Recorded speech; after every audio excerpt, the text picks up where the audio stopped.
Hey guys, நான் எப்பவும் உங்ககிட்ட கண்டென்ட்டோட வருவேன். இன்னைக்கு நான் ஒரு கேள்வியோட வந்திருக்கேன். நம்ம எல்லார்கிட்டயுமே நம்மளோட ஸ்டாஃப்ஸ் கேட்டிருப்பாங்க ஸ்கூல் படிக்கும்போது.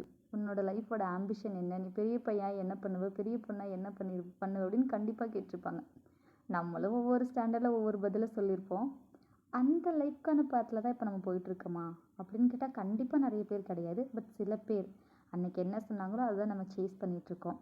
ஸோ நீங்கள் லைஃப்பில் இதை பண்ணுங்கள், லைஃப்பில் அதை பண்ணாதீங்க, ஆம்பிஷன் என்ன, இதை பற்றியெல்லாம் நான் கண்டிப்பாக பேச வரல. இன்றைக்கி நான் பேச வந்திருக்கிறது இக்கிகாய் அப்படிங்கிற ஒரு வார்த்தையை பற்றி. இது ஒரு புக்காக கூட இருக்குது. பட் நான் அந்த வேர்டை பற்றி மட்டும்தான் பேச வந்திருக்கேன். இக்கிகாய் அப்படிங்கிறதோட மீனிங் என்ன அப்படின்னா பர்பஸ் ஆஃப் லைஃப். நம்ம எல்லாரும் வாழ்கிறோம். அதோட அர்த்தம் என்ன? எதுக்காக நம்ம வாழ்கிறோம் அப்படின்னு கேட்டால் கண்டிப்பாக நம்மள பாதி பேருக்கு அது பதில் சொல்லவே தெரியாது.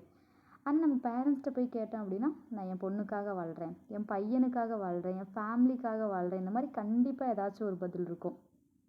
நம்ம லைஃப்பில் நமக்குன்னு ஆம்பிஷன் ஒன்று கண்டிப்பாக இருந்திருக்கும்.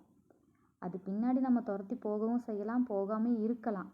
ஆனால் அதுக்கான டைம் நம்ம கண்டிப்பாக கொஞ்சமாவது கொடுக்கணும் அப்படின்னு தான் நான் இந்த வீடியோ உங்களுக்காக போடுறதே. இப்போ நமக்கு மியூசிக் பிடிக்கலாம், டான்ஸ் பிடிக்கலாம், இல்லை வேறு ஏதாச்சும் ஒரு எக்ஸ்ட்ரா திங் ஏதாவது ஒன்று பிடிக்கலாம்.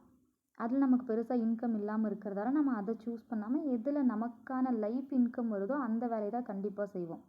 அது ஐடி ஃபீல்டாக இருக்கலாம், இல்லை எதுவாக வேணால் இருக்கலாம். நமக்கு என்ன பிடிச்சிருக்கோ அதை நம்ம செய்யணும் அப்படின்றத விட நமக்கு எதில் இன்கம் வருமோ அதை தான் நம்ம கண்டிப்பாக செய்வோம். ஏன் அப்படின்னா அந்த லைஃப்பை லீட் பண்ண நமக்கு அமௌண்ட் வேணும். அதுக்காக தான் நம்ம வேலை செய்கிறோம். அதை வேணான்னு நான் கண்டிப்பாக சொல்லவே இல்லை. ஆனால் எந்த விஷயம் உங்களுக்கு சந்தோஷம் தருமோ, எந்த விஷயம் சொல்லும்போது செய்யும்போது நீங்கள் ரொம்ப ஹாப்பியாக இருக்கீங்களோ அதுக்கான டைம் கொஞ்சமாவது நீங்கள் கொடுங்க. உங்களுக்கான டைம் எடுங்க, உங்களுக்கான ஸ்பேஸ் எடுங்க. அப்போ தான் இந்த வாழ்க்கை வெறுத்து போகாமல் இருக்கும். Be happy guys.